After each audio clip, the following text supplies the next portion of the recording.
Contrary to popular demand, life does not revolve around content. It's the other way around. That is a fact. And the lack of engagement on social media lately, it kind of feels right in a world that feels like it's Wrong. chaotic. Yeah. Dead ass. 1, 2, 3. It all started with real talk, unfiltered, honest, and straight from the heart. Since then, we've gone on to become Webby Award-winning podcasters and New York Times best-selling authors. Deadass was more than a podcast for us. It was about our growth. A place where we could be vulnerable, be raw. Pause. But most importantly, be us. But as we know, life keeps evolving, and so do we. And through it all, one thing has never changed. This is Ellis Ever After. Dead ass. Because we got a lot to talk about. Story time. So this episode is going to be extremely different, namely because we just don't want to do everything the same way we did before. We've been going for about, 5 weeks now? And we just think it's important to, talk to everybody and let y'all know what we've been going through as a team of people. Mm-hmm. I don't like saying as staff because we're family. So, baby, I'm going to start with you, man. Mm-hmm. Give me a story time. What's been going on for the past 5 weeks? All right, I'll keep it short. But 5 weeks, for me, is more like 7 months. Since September, Dad having his stroke and it just kind of feeling like blow after blow after blow after blow. Not just within our household, but just, with people around me. Losing about 4, maybe 5 loved ones over the past 7 months. The hurricane in Jamaica taking a toll on people who I love and care about down there, trying to send aid, dealing with grief. Seeing my dad through his treatment with oral cancer. It's been a lot. Filming a season of television in the middle of all of this and trying to pick up the pieces and pretend to feel a sense of normalcy that I know was not in me. I guess that's a good thing. I'm an actress, right? But I had a lot to pull from this season. So Geneva was on it season 2. But it's just been a lot to juggle. Yeah, with the kids, family, people around me. Yeah, it's been a lot. If I'm keeping it short, but we can go into more once the meat of the show starts. Trouble. Last 5-6 weeks. Yeah, my dad died. Yeah. That's pretty much how I've been talking about it. Because it's crazy. It's insane. It was totally unexpected. That's it. Like, he was here too. Yeah, he was here. He was visiting me in Atlanta for my stepmom's birthday. He came down with my stepmom and my brother. And my dad, he doesn't like to go anywhere. So it was kind of like pulling teeth to get him to come. Mm-hmm. But he was like, oh yeah, I'll go. And we were all like, oh wow, he's coming. So like, let's tread lightly. Mm-hmm. And then they were supposed to drive. But at the last minute, my dad bought everybody flights to come down. So I was like, wow, this is dope, But when they got to the airport, they ended up having to give him a wheelchair. He was like having trouble breathing. Mm-hmm. And we just thought he had COPD, but it was mild COPD. It's never bothered him. He was a smoker? Yeah. Okay. His COPD hadn't bothered him before. So, and he had just gone to the doctor to check on his COPD and they were like, you're fine. They gave him an inhaler, which was supposed to be enough for him. But, so they got down here Thursday. It was really nice. It felt really good to me because I realized like me and my dad are a lot alike. Mm-hmm. And I was like, making this video where I said like, I feel like myself the most when I'm around my dad. Mm-hmm. And I was like, I had been really sad and just depressed, just like not feeling like myself. And I was so happy that my dad was here. Mm-hmm. But Friday, we were getting ready to go out and do something and he got dressed and walked from the bathroom to my couch and he was winded. And I'm like, what's going on with you? Why are you winded? He like, yeah, like I think the COPD done kicked in the last week. So I'm like, wow, this is kind of crazy. And my dad or my stepmom and my brother wanted to go to the mall. I'm like, this nigga can't walk around the mall.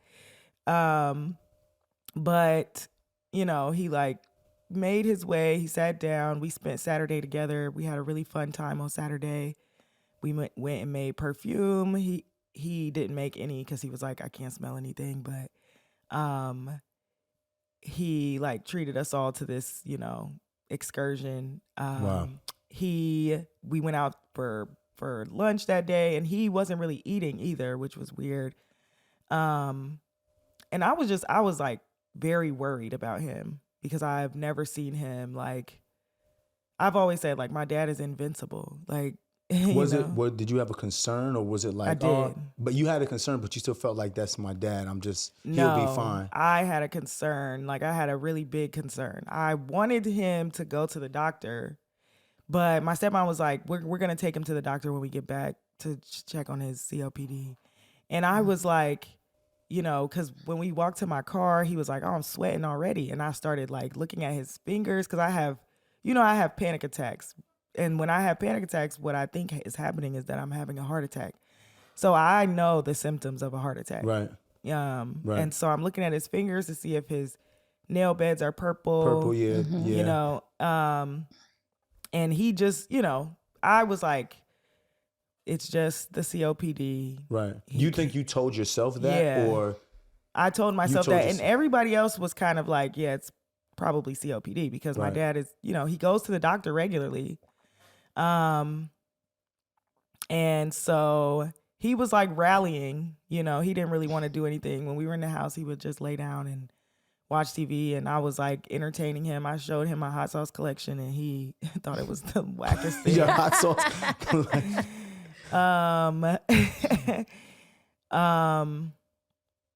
And then Sunday morning, my stepmom is a member of a church down here, so she wanted to go to church, and we're supposed to cook out. I had gotten some steak and lobster tails to grill out for us for her birthday and for Super Bowl. And my dad in the morning, he said he didn't want to go. He didn't feel like getting up. He's not a morning person, so that wasn't odd at all. And so we came back from church, and we're like laughing and giggling, it's a regular day. And my brother was like, where's Dad? And we look, and he's on the couch. And my stepmom is like, Tony? And she like goes to, he was like slumped over. And so she goes to move him, and he just kind of falls over. And so it became apparent that he was unconscious. Mm-hmm. And so we started trying to give him CPR and like doing chest compressions. I had to call 911. My building is really secure, so I had to keep going back and forth to try to let people in. And he died on my floor in my apartment. And I don't know. My heart is just broken. As you see, life is not dictating this content. You know what I'm saying? Well, the content is not dictating life. Things really be happening to people. Mm-hmm. And it happened to us. It's been happening to Kay. It's been happening to Tribble. So we're going to take this time, take a quick break. When we come back, thank you, Tribble, for being willing to talk about this. Thank you, Kay. I know you're willing to talk about everything going with Dad. But when we get back, we'll just talk about everything that's been happening for the past couple weeks. Cool. Stick around, y'all. We'll be back. 87. Right, I'm 180. This is my first time being 180. You tripping. This what happens when you was an actor. You gotta stay in shape. You an athlete. The what kind of love this little gut right here? No, they don't. They lie to you. They don't. They don't. Why do you? So give me like this. Yo, at 21, give me like I never had no body fat. And I didn't have body fat until I had kids. Damn. Disrespecting the temple. And your arms are smaller than mine. Never do. No, they might be. Yeah, exactly. They're pushing that iron. You weaker than me too. You not stronger than me. How much you bench? That's my weakest one. See? 225? 225? Yeah. I did. How much you doing that for? I was 225. I did that 16 times when I was your age. I could do that right now 10 times. How many times you do it? Twice. Alright, so what I got? 41-inch vertical, standing vertical. 10-6 broad jump. 42840. 10-6. Yes, 10-6 broad jump. I was out here like this, see? Camera can't even keep up. Chill. See, camera I'm was nice with it. See? I'm nice with it. I'm nice with it. Camera was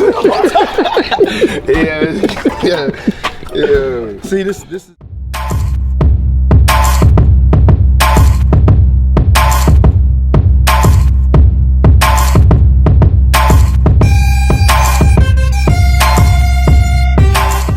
So we're back. The first thing that I thought about was let's get into karaoke real quick. And then after karaoke, there's a reason why you two stories kind of hit me. And I want to get into why both of the stories kind of hit me. There's something that Tribble said that reminded me of something that Josh said when we were here with Dad, which if you think about the differences, you can, you know, it's important for people to understand when to look for those signs that Tribble talked about, like the fingernails and all of those things. I just want to get back to, so we can get to all right, karaoke. sounds good. You said well, you had something quick karaoke, for us? yeah. I mean, I thought about the hiatus that we were kind of forced to be on, you know, just because of everything. So it made me think of a little Snow Allegra. Well, it wasn't Snow Allegra at first. Who sang this originally? I should have looked it up. What song is it? I guess you've wondered where I've been. Bill Withers. That's Bill Withers? Yeah. Mm. I searched to find the love within. You don't know this one, babe? I do know that one. Oh. I came back to let you know. Oh, to let you know. I got a thing for you. And I can't let go. Yeah, she did a great version of it too. She did. It got famous on TikTok. Yeah. That one got famous. She did a cover. It got famous on Shout TikTok. out to Bill Withers though. Yeah, shout out to the Bill originator. Withers. Yes. The originator. I think it's on my oldies playlist. What, Bill That's Withers? where I've been That in there. one? Yeah. Yeah, I just couldn't place the name, but So that's where we've been, y'all. We've been present. Yeah, we're super present with our Present in families, life. with Yeah. each other. Yeah, for sure. So, Tribble, I'm gonna let you get back to finishing your story, and then we can jump back in there. So when we were going into break, you had said that your heart is broken, and I know you. I've known you now for I think 7, going on 8 years, and you always deal with everything with humor. And I've watched you online. The day it happened, and we were all watching online because we like your family. So we like, yo, let's check in on Tribble, see how she doing. And you're just making jokes, posting pictures. And the first thing I thought was like, this is how Tribble grieves. I wouldn't expect it to be any other way. So can you talk a little bit about, what it's been like and even from that day? Yeah, the humor almost came like from the shock of it. It was shocking and it was so crazy. Like it was low-key rude of him to die in my apartment. That's not the most Tribble thing ever. This nigga gonna die. Like, he gonna, of all in my places. apartment? Like, yeah. I know you. Yeah. Something that I've been thinking about too is that like something that happened immediately when my dad died was people started showing up for me at times when it was inconvenient. Kadeem came over and Sakari came over immediately when I told y'all what was going on. I had a friend who has a newborn who flew down from Boston like the next day just to make sure that we were eating and taken care of. That's right. She came by. Yeah, I had friends. When I went to Cincinnati, my friends came and took me bowling. Just, and they got me drunk as hell and they let me give like a 30-minute speech. I don't know what I was talking about. It's the best kind of company. Did you lose something too? You lost something. Did I lose something? You did. You posted online after you went bowling. I remember that. Oh, and now you must have been done. Yeah, I've forgotten what I lost. It wasn't that important because I've also just got myself a bunch of treats since then. But so I've been saying like, there's a Japanese art called katsugi where they mend broken pottery with gold. And so I've been saying my heart is like, I'm letting gratitude fill the spaces where my heart has been broken, like the Japanese art of katsugi, because I'm like extremely grateful for how people have shown up. And another thing that happened almost immediately was that like people always say losing a parent is wild and you really don't know until you know. And something that happened was that I was able to see my dad for who he was and not just who he was to me. And my dad was a super, super loving person. And he was the best dad, and he loved being a dad. And he wasn't just a dad to me and my brothers. Anybody who needed a dad, like his oldest brother passed away in 96. He had 3 sons. My dad has been their dad since he passed. That's what's His up. best friend wasn't really around a lot. He's a truck driver. So his son sent me a picture. He must have been like 5 years old. Him and my dad were in tuxedos. My dad had taken him to like a father-son dance or something like that. Oh. And he was saying like, you know, your dad made me feel like the flyest kid alive. He took me in a Cadillac limo and, you know, like, and my dad's funeral was packed full of people that he's known since he was a kid. People were coming up to me like, oh, me and your dad went to elementary school together, you know. And it made me realize just how much legacy my dad did leave with me. You know, he didn't leave money. My dad barely graduated from high school. He would always be like, I have an 8th grade education. He would always be like, I can't read for real. Like, He was a joker like you then. Yeah, yeah. He was extremely silly and very funny, and I do get that from him. But he also taught me how to build community and how to be somebody that your people can rely on. And just seeing how people showed up for me was a reflection of, you know, the kind of person that I am to them. And I am that type of person because that's who my dad was and that's who he taught me to be. So, you know, amongst the grief and the guilt, because there is guilt for, you know, just guilt. He died because he had blood clots, DVT, deep vein thrombosis. And then in hindsight, he was saying things where I was like, oh my God, like it was obvious. Based on the symptoms that he was complaining of? Yeah. This is what I Got it. wanted to talk about because of what you said. You started going through and you felt like something was off. Remember when your dad was tripping up the stairs and Josh was like, y'all need to go check on that. And all of us immediately stopped doing the podcast and we all went up to check. It was funny that that's what parents need in nowadays. Like all parents, not just sick parents. If you notice something is going on with your mom or your dad and they're elderly and you look in and you can't quite put a finger on it, go to the doctor.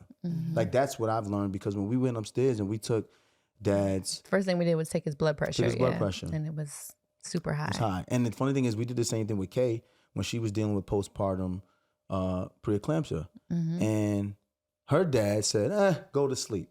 And I was like, nah, that's what we always do. We always say, you know I'm what? just going to go lay down. Drink some ginger ale and go to sleep. But nah, it's like when you have parents, they almost become like our children. And you got to protect them from themselves. It's not even just parents, though. In the midst of everything that was happening, you know, with us, I feel like I was dealing with a level of stress that I've never felt before in my life. And it was just everything. It was the compilation of everything. I couldn't pinpoint one thing. But I had gone to a football game, one of Jackson's basketball games. And I'm in the car and my left arm just felt numb. Like it just had this weird sensation.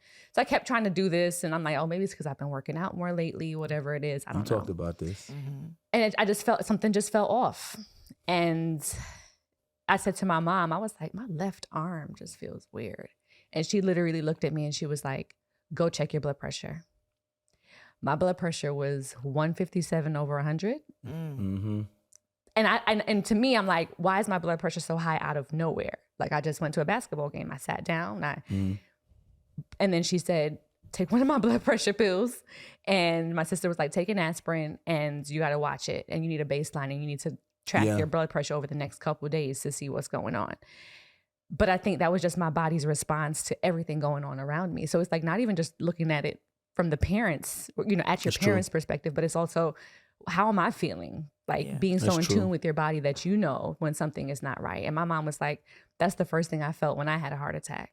And my mother had a stress-induced heart attack at 54.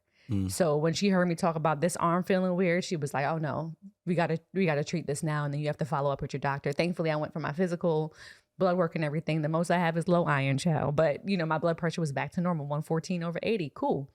But we have to be mindful of these things as we get older, because we've been hearing more about people our age who are having heart attacks and suffering from all these random things that you think you don't experience till you're in your 50s and 60s and 70s.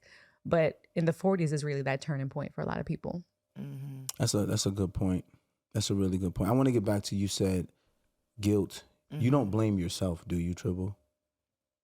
No, but and you know, I know that there may have been nothing that could have been done by the time we realized it, but there is just like, what if, you know? And I know I'm not a doctor. I wasn't supposed to know, like, and I'm just like, what is all this anxiety for? Like, what have all these panic attacks been for if I can't, you know, be aware when something like this is happening? But yeah, I was trying not to be anxious. Mm-hmm. Because I feel like I was the only one that was like, this is crazy. And I had talked to my stepmom like Saturday night, and she was like, I've never seen him this out of breath either. So the clot was in his lungs? Yeah, is that he what had it was? clots in his lungs and his legs. And you had no it clue. moved to his heart. Got it. We had a friend It traveled who's to his heart. Okay. wow, when I think about it, she was close to our age, late 40s. I don't want to say her name. Mm-hmm. She had a yes, pulmonary embolism. Same thing. She felt like she was out of breath. Mm-hmm. And her and her husband And were it was sitting like in the room. instant. It was instant. And that's Like- why I said you can't blame yourself. Yeah. Because I remember that story where there were no signs. She was sitting there. Mm-hmm. And then she said, Started I don't feel coughing. good. Started coughing. Yeah. And then her husband was just like, are you okay? Are you okay? And then she went to the bathroom and started coughing. And she's like, I can't catch my breath. And then he was like, okay, what do you want me to do? And she's like, I'm going to go take a shower, I believe. Went to get in the shower with the steam. And I think it was within like 15 minutes. Yeah. She had Like, literally passed out. away. He had called the cops. She was gone. The reason why I'm telling you that is because sometimes we have guilt. We try to find ways to blame ourselves. And realistically, when it's your time, God is going to decide that it's your time. Yeah. And there's nothing we all as humans can do to stop that. You know, because that happened to her in less than 15 minutes. When we heard the story, perfectly fine, sitting there. They had just left. Yeah. Thanksgiving or They were something. Thanksgiving They were dinner. Thanksgiving Yeah, came dinner. into town for Everybody was Thanksgiving. cool. And it was just like 15 minutes later, she's gone. You know? Young. And I remember the husband saying to his son, he felt guilty. Like he's like, he didn't move fast enough. He didn't know. He's like, in the minute she said she didn't feel good, I should have just took her. And I was like, we always say that after the fact. Yeah. You know, we always say that, but realistically, how do you know? Yeah. You know, but Yeah. And it's something that happens really fast, and I'm trying to just have gratitude for what, you know, even though he did die here, like it was great that he was here. Like I was glad that he was here. I would You had rather those have, last moments with him. yeah. And it was beautiful last moments. They were fun. Like, and I would rather him have been here than for, you know, my stepmom to go home and find him, because he had blood clots. Either way, it was going to happen. Doesn't it seem kind of crazy that your father doesn't like going places? Decides to just fly down here with everybody, Last spend this minute. money. Don't it seem like the God in him was saying like, hey, something may be going on. Let me go see my daughter. That to me is what Because I'm that's hearing. what she'll probably need. Yeah. That's what it seems like to me a little Yeah. bit, you know. And I don't speak to spirits and I don't claim to be none of that, but it just seems like, wow, for him to say, you know what, I'm going to go do this now. When he doesn't do that, almost seemed like, you know, the God in him was reaching out to the God in you and saying, I know you need this, and this might be my last. And I had a moment when he was here. We were talking to my brother about something, and then me and my dad had like the same exact response. And I was like thinking about how me and my dad pretty much can communicate without communicating. There's been so many times where like he called me and said something that I had already thought about, or like, you know, we just have always been on the same page. We just are really close. We just know each other very well. And so I do think that it was, you know, divine that he came when he did. I also hope that you continue to receive little messages, little things from him, because I hear a lot of people say that when someone passes, you know, they get little reminders. It could be something so random, like when my friend Alcyon died, CG. Mm-hmm. So a thing that I have now between my friend Helena and I, Helena is That Nurse Can Cook on Instagram. Oh, I know, yeah. So it was like the strangest thing. We were like talking about her one day on the phone, and a ladybug landed on me. And I was like, oh my goodness, this little ladybug like just landed on me. I wonder if that's CG, because we were on the phone for like over 30 minutes on the phone, like talking. Ever since that, they always on the phone. Yeah. So like this ladybug just landed on me, and she was at one of her sons, at her son's, I think a soccer game or something. And then we got off the phone, and she sent me a picture of a ladybug landed on her after we got off the phone. Wow. So now we're both like, anytime we see a ladybug, and we call each other, "What's up, ladybug?" Because that's like our thing. Well, what we feel about like it's the her. time the ladybug flew on her she was inside? Like, this wasn't just a one-time occurrence. Oh, yeah, They yeah. had been on the phone and been like, yo, there's a ladybug on me. And she's like, I'm inside. How is there a ladybug That on was me? in Kaz's room. I opened the window, and there was like a ladybug trapped in between the window and the screen. And then the screen, I didn't know how it got in, but it was just sitting right there on the windowsill. And it was literally in the thick of me going through the grief of her. And I took the picture and sent it to her. And I feel like since then, at least 2 or 3 times after that, I just, like there was one in my car the other day. It's like the smallest things. And I like to at least think that maybe that's her sending a little sign. So I hope that you continue to feel the presence of your dad in like your day to day. Cause I know he knows that you need that, you know, which is crazy. Cause just to speak real quick on being there for you, I'm driving with my sister to the mall. She had a job interview. This is also that day. You don't know about this day, but go ahead. But yeah, I was driving with her to the mall because she got an interview that she was excited about. So I'm like, okay, she needs a blazer and an outfit to wear. So we're on our way to the mall. And literally, I see the text message pop up in our, Ellis Ever After group chat. And I kind of glanced at it because I was driving. So I asked my sister to read it for me. And she was like, oh my God. And she read it aloud. And Tribble pretty much said, hey guys, my dad just died in my apartment. I'm going to need help. I'm not sure what I'll need, but I'm just letting my ATL people know. And because I was already heading in that direction. She was like, yo, I'm there. I was like, no brainer. So I happened to get to you, I think, just as the same time. It was like 4 minutes. As the medics. Yeah, I was literally, when I put your address in, I was like 5 minutes out. Yeah. And when I got there, I think the medical examiner had just gotten there. And I too was in shock because I'm like, oh my God, Tribble, I know what your father means to you. And to be able to show up for you in that space, that was of utmost importance to me in that moment, at least in Sakari. And then in true Tribble form, we walk through the door and your father is, on the floor, and you're like, damn, Kay, I wanted you to meet my dad, but not like this. Only Tribble. Only Tribble, bro. And I was like, only Tribble, bro. Only Tribble. And then it was almost like you said that, you laughed, and then you started crying, and then you laughed again because you cracked another joke. That's and Tribble. me and Sakari were just like, we didn't even know if to laugh or to cry because Tribble, I know you were in shock in that moment. You could tell. Yeah. You could tell you were in shock. So I was just happy to be able to be there for you in that moment, like that quickly, because we were all ready to be like, what do you need? Called Kwame, was like, hey, find Tribble, go do something to help. I called Tribble. The first thing she do is joke. The whole time since then, we've been joking about OnlyFans. the whole time since that day, we've been joking about because I'm a person that I'm not good with other people's grief. Yeah. I either stay away or I'm asking dumb questions like, how you feel? Like, you know what I'm saying? Yeah. So Right. Like, I how will, do you? I will say to you, thank you for taking that pressure off me, because I could just text Tribble and then it'd be a joke in response. And I'd be like, okay, we where we at. So let's just keep going. And then the jokes flow until they stop. Right.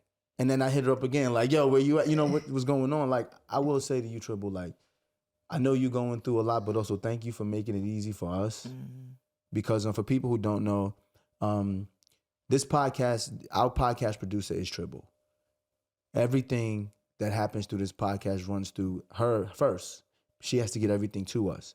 We were supposed to film, and the minute this happened, we were like, we're not doing the podcast. Like, it's just, and here's the funny part. Tribble goes, yeah, I'm going to go to the funeral and I'm going to come right back so we can film. And I was like, I no, said, you're not. absolutely the fuck no, you're not. not. Like, I had no idea, like, what I was going to feel. And we knew that. We anticipated that. Yeah. And I had like a March 1st recording that I was supposed to come back for. And I was like, oh, March 1st, I'll probably be okay. But no, not at all. Like, I really needed that time At home. Yeah.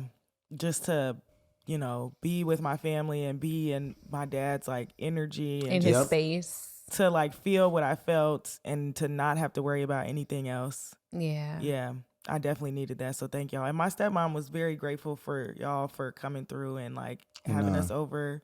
Of She course. was really grateful. And she's like, you know, really suffering at this. Yeah, I could imagine. Yeah. Oh my God, of course. And I wanted to ask you too, because that day I didn't even know, once again, in my awkwardness, I asked y'all to come over because I know y'all wanted to be out of that space, but I also didn't want to invade y'all space while y'all were here. Yeah. So I was like, it's okay if y'all just sit in a room and have some drinks and chill.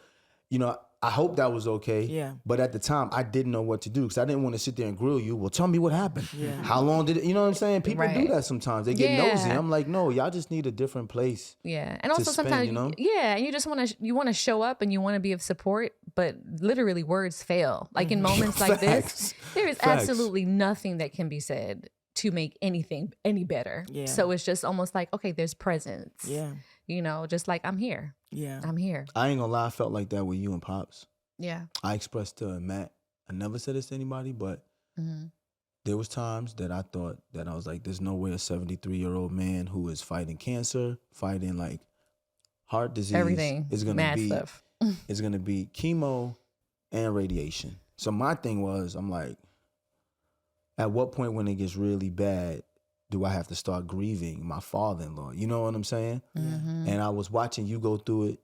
And there was a lot of times I was like, I don't even know what to say. I don't, and I'm here living, and I'm grieving too because I'm like, what if Right. there comes a day?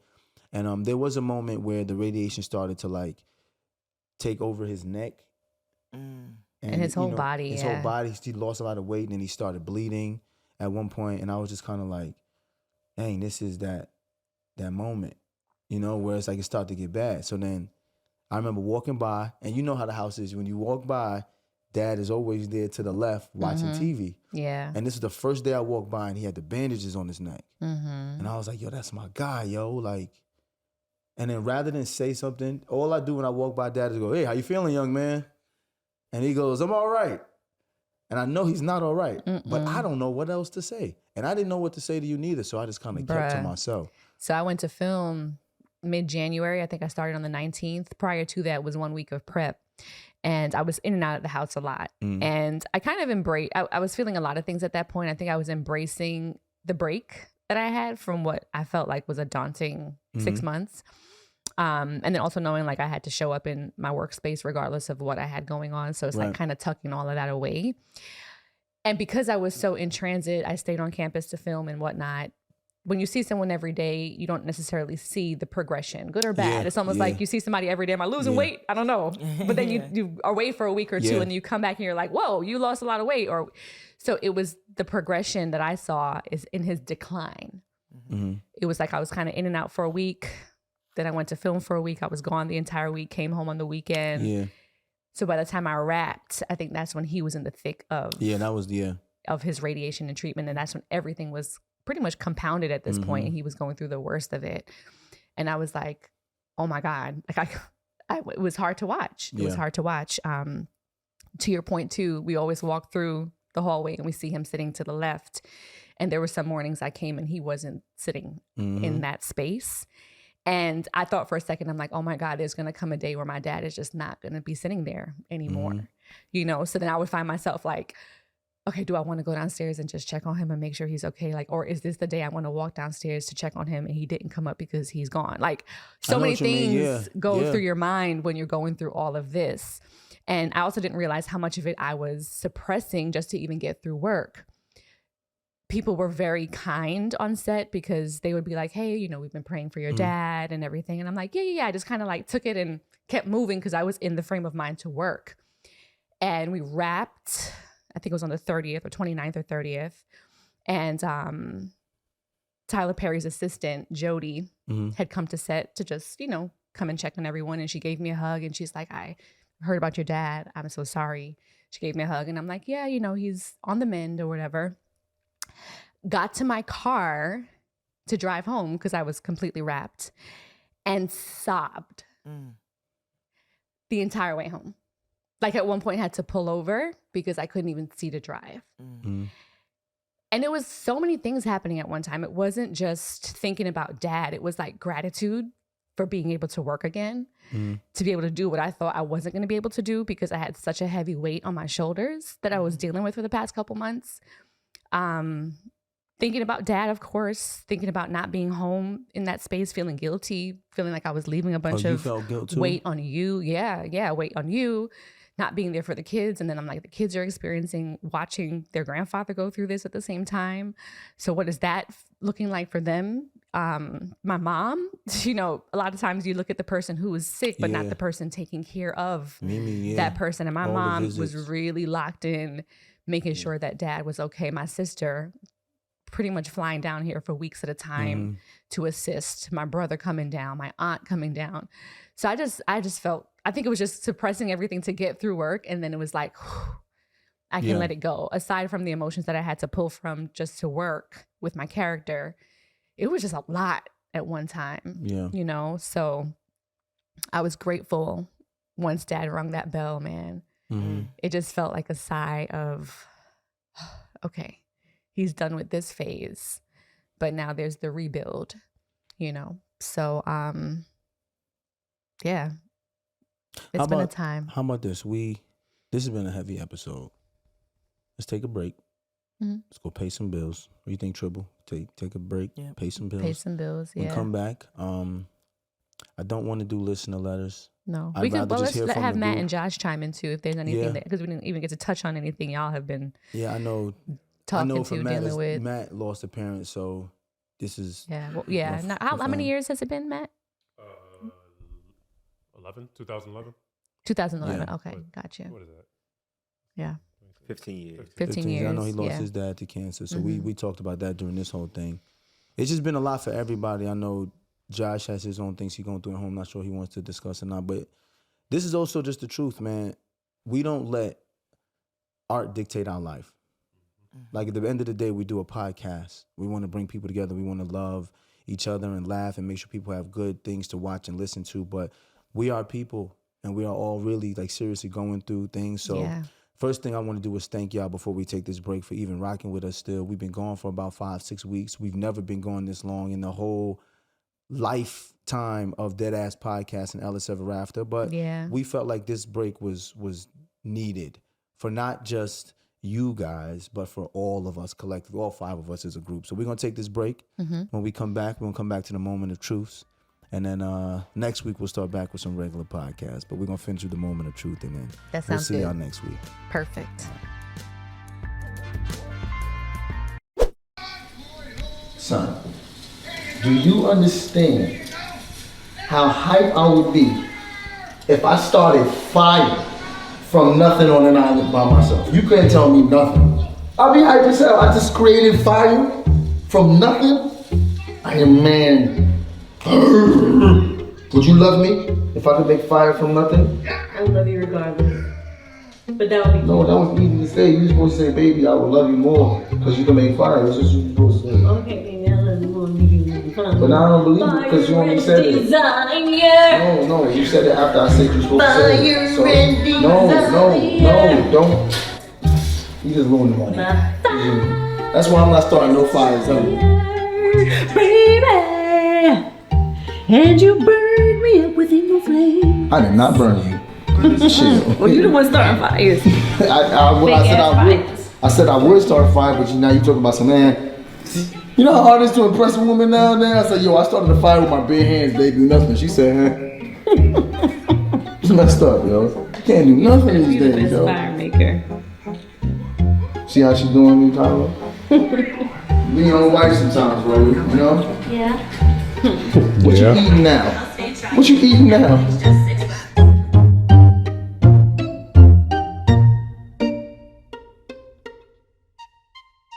All right. We're back. Right. Yes. We're back. How you feel? We are back. I'm feeling good. Like, I think talking about everything, of course, jogs up the memories and, you know, what I was feeling over the past couple months. But it's healthy to talk about it. You know, I realize that I'm not the only one going through things. I'm sure so many of our listeners, you know, life happens. We're all living in this shared human experience. But what I realize has been valuable, and I guess this can be my moment of truth, is being honest about how you feel. You know, stop saying I'm okay. When someone asks you, hey, what's up? How are you? Oh, I'm good. I'm good. I'm good. It's okay sometimes to be like, you know what? I'm not okay. Yeah. I'm not okay. Especially in spaces where you feel like you can rely on someone for a little bit of help, support. Yeah. A shoulder, you know, or sometimes it's just a venting. You know, I've realized that with us. Yeah. You know, sometimes we just want to be heard. Yeah. You know, things haven't been perfect. It's taken a toll even on Deval and I, just us feeling like we miss each other because we both have been scatterbrained trying to make sure that everything stays afloat. Because why? The bills still come. Facts. We could do a whole pod on that. Yeah, the bills still come. The responsibilities are still there. Sometimes, you know, it's safe to say nobody really cares what you got going on as long as it, you know, doesn't affect their bottom line. Thankfully, we're in a space though where we've curated a workspace for us where we just really genuinely lead first with being humans. Be human. And how we feel.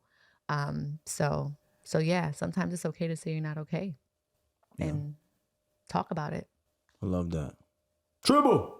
Yeah. How you feeling? I will say nobody does care what you're going through, including the people who stand to make money off of the death of your loved one. Having to plan a funeral right after somebody dies, especially unexpectedly, is like the most traumatic. Yeah, it's really traumatic. And I couldn't imagine having to answer questions for work at the same time as having to like try to, you know, get my dad flown back to Ohio and like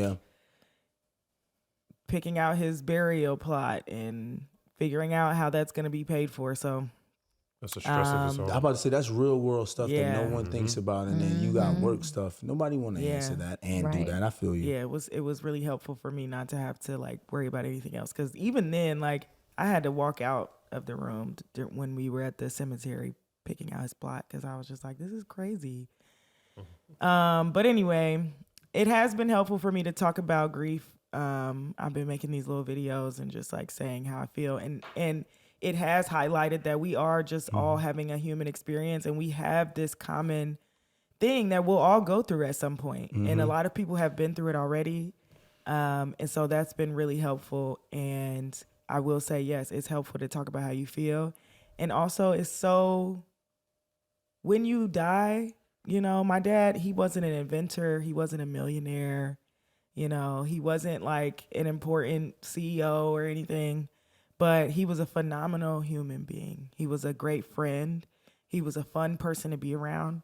Everybody said, you know, he just loved to make people laugh, and everybody had really great memories of him. And that's what matters. Yes.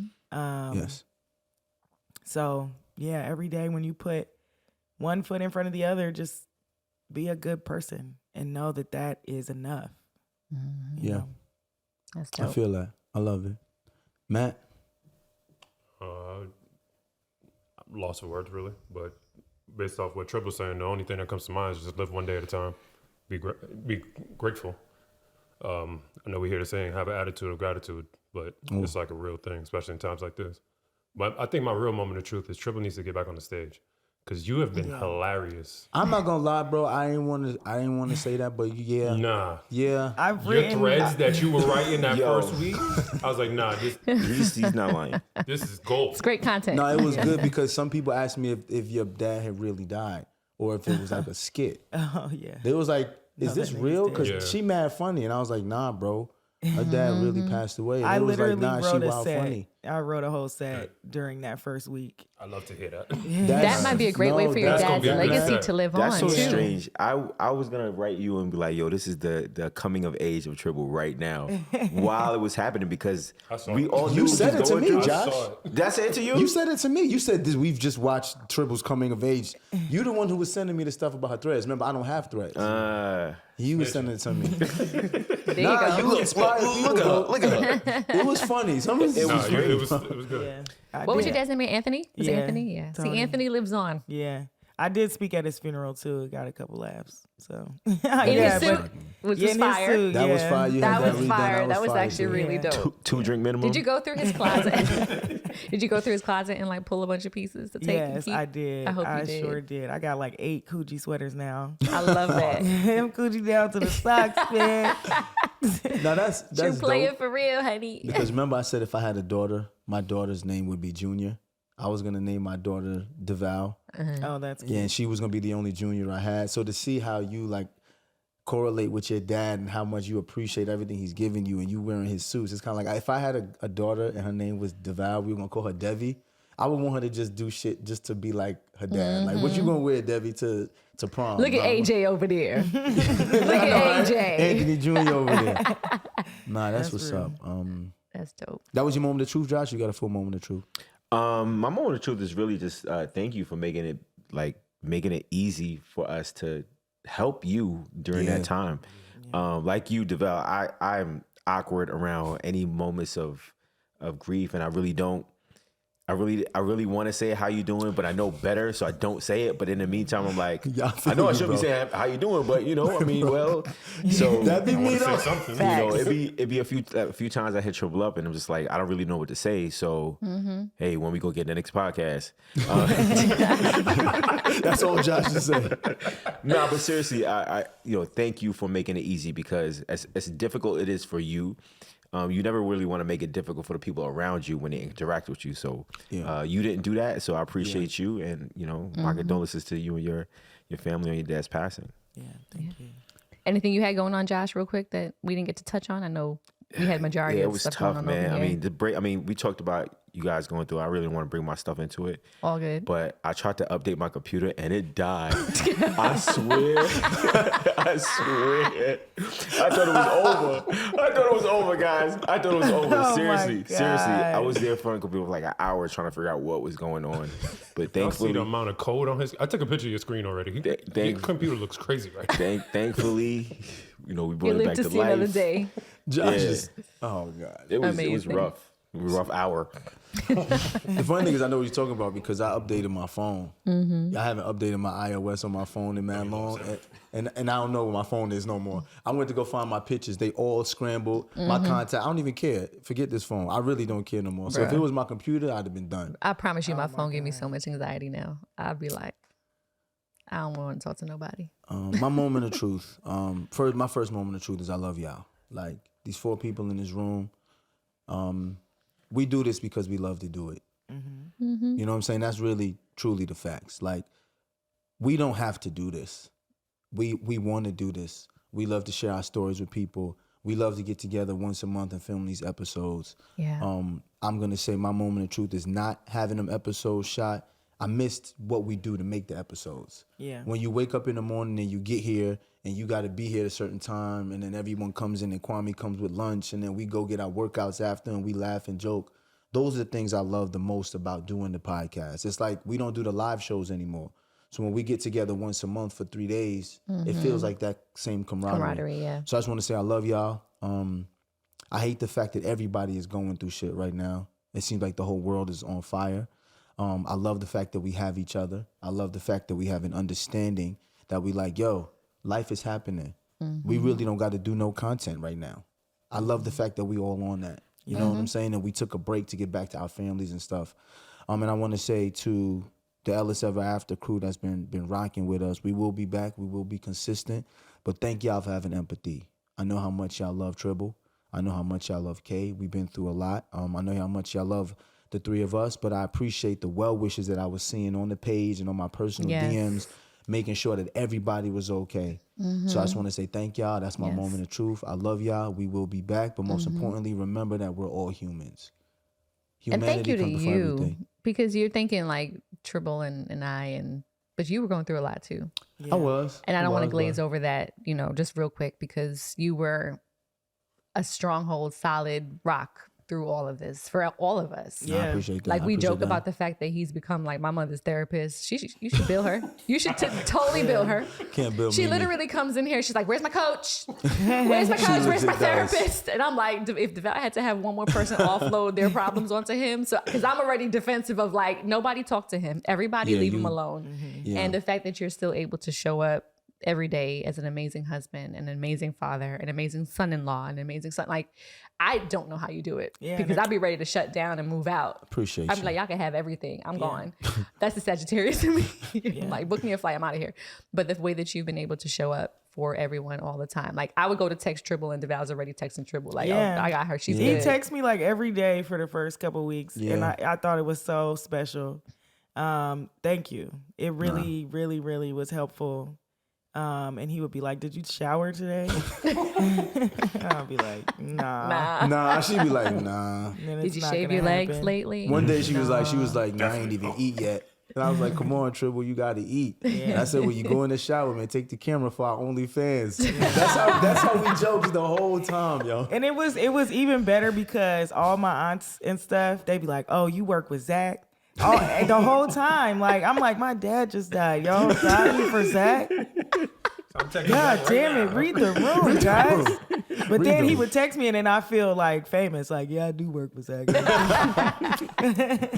Nah, I love you, Trib. You know that, yo. As no much as we doubt. argue and debate on this podcast, bro, I do love you as a person, yo. Yeah, Like, I love you too. you my man. dog, yo. Yeah. For real. Thanks. All right, y'all.